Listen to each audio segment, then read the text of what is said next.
বিশ্বকাপের প্রস্তুতি ম্যাচে আবারও নিজেদের শক্তির প্রমাণ দিল ব্রাজিল। শক্ত প্রতিদ্বন্দ্বী মিশরকে 2-1 গোলে হারিয়েছে সেলেসাওরা।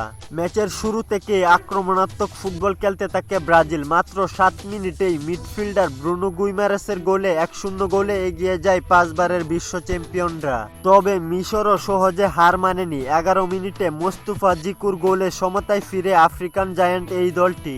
প্রথমার্ধে দুই দলই বেশ কয়েকটি সুযোগ তৈরি করলেও আর কোনো গোল হয়নি, ফলে 1-1 সমতায় বিরতিতে যায় দুই দল। দ্বিতীয়ার্ধে ব্রাজিল আরও আক্রমণ বাড়ায়। ম্যাচের 52তম মিনিটে রাফিনহার অসাধারণ অ্যাসিস্ট থেকে বদলি হিসেবে নামা তরুণ তারকা এনরিক গোল করে আবারও ব্রাজিলকে এগিয়ে দেন। এই গোলই শেষ পর্যন্ত ম্যাচের ভাগ্য নির্ধারণ করে দেয়। টানা দ্বিতীয় ম্যাচে জয় তুলে নেয় ব্রাজিল। ম্যাচ পরিসংখ্যানেও ছিল ব্রাজিলের আধিপত্য। বল দখলে ব্রাজিল ছিল 51%।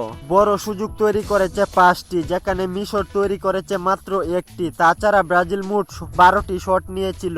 2026 বিশ্বকাপ যতই গনিয়ে আসছে ততই নিজেদের ছন্দে ফিরছে ব্রাজিল। তরুণ ও অভিজ্ঞ খেলোয়াড়দের সমন্বয়ে গড়া এই দলটি শিরোপার অন্যতম দাবিদার বলেই সবাই মনে করছে। আপনার মতে 2026 বিশ্বকাপে ব্রাজিল কত দূর যেতে পারবে কমেন্টে জানিয়ে দিন।